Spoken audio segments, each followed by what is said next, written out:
Bonjour à vous tous, 15e leçon de Scratch pour les débutants. Donc, c'est une activité qui est adaptée pour les élèves de 4e et 3e. C'est très simple, l'objectif c'est insérer des personnages et les faire danser.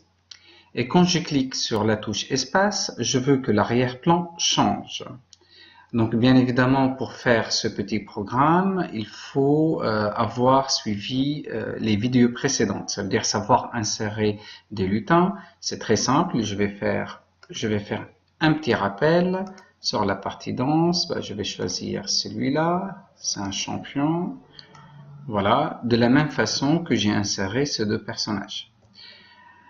Pour l'arrière-plan, c'est pareil. J'ai inséré 8 arrière-plans. Donc, vous voyez ici, il y en a 8.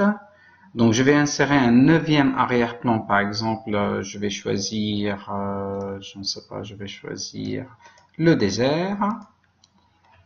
Donc, je fais exactement la même chose pour les autres arrière-plans. Donc là, si je vais sur les arrière-plans, ici, j'en ai inséré pas mal. Donc, tout ça, vous savez comment faire. Donc, je vous rappelle, vous cliquez juste ici, choisir un arrière-plan et vous insérez plusieurs. Vous insérez 9, 10, autant que vous voulez. Et 3 personnages que j'ai insérés juste là. Voilà, donc je vous rappelle l'objectif, c'est faire danser ces 3 personnages. Et puis, à chaque fois que je clique sur la touche espace, on a l'arrière-plan qui change. Alors, comment faire? Donc, je vais déjà sur un lutin.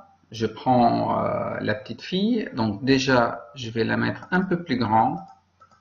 Vous allez comprendre pour quelle raison. Les autres, je vais le mettre un peu plus petit. Voilà. Hop. Ah, lui, il est content. Donc, voilà. Donc, j'ai une fille et 2 garçons. Et je vais les faire danser. Alors, comme vous remarquez, à chaque fois que je clique sur un lutin, chaque lutin a plusieurs costumes. Chaque lutin a plusieurs costumes. Donc, si je clique sur le jeune garçon, c'est pareil, il a plusieurs costumes. Et le troisième, c'est pareil, il a plusieurs costumes.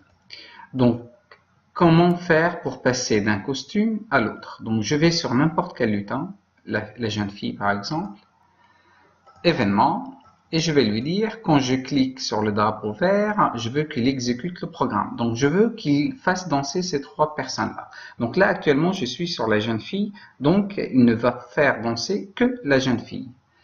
Donc, je veux qu'elle danse indéfiniment, et je vais dans la partie apparence. Je vais lui dire costume suivant.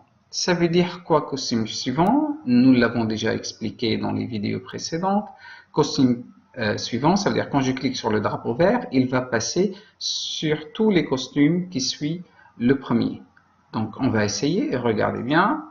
Donc là, il passe dans tous les costumes indéfiniment. Bien évidemment, ça va trop vite. Donc qu'est-ce que je vais faire? Dans la partie contrôle, je vais rajouter je vais lui demander d'attendre 0,4 secondes avant de passer à chaque costume. Regardez, voilà. Donc, je vais faire la même chose pour le deuxième garçon. C'est très simple, il suffit de dupliquer cette brique-là et je vais l'appliquer à la deuxième personne. Voilà, elle est juste là. Je duplique et je vais l'appliquer à la troisième personne. Voilà, et là, quand je clique, vous voyez, j'ai les 3 personnages qui dansent. Maintenant, si je clique sur espace, il n'y a rien qui se passe. Comment faire pour que l'arrière-plan change? Alors, je vais sur les arrière-plans, dans la partie script, je vais lui dire, quand je clique sur espace, quand la touche espace est cliquée, je veux qu'il change de costume. Donc, dans la partie apparence, je vais lui dire arrière-plan suivant. Ça veut dire à chaque fois que je clique sur espace, j'ai un autre arrière-plan. Donc, regardez, on va essayer. Donc là, on a les 3 danseurs qui dansent. Et là, je vais cliquer sur espace. Voilà. Donc, l'arrière-plan change. Alors, il y a un tout petit souci, c'est qu'ils sont en train de danser sans musique. C'est un peu ridicule. Comment faire? Dans ce cas, je vais sur le premier.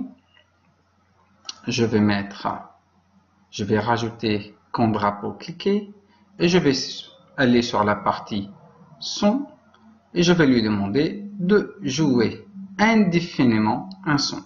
Donc, qui dit indéfiniment, ça veut dire une boucle. Hop. Et je vais lui demander de jouer indéfiniment une chanson. On va tester.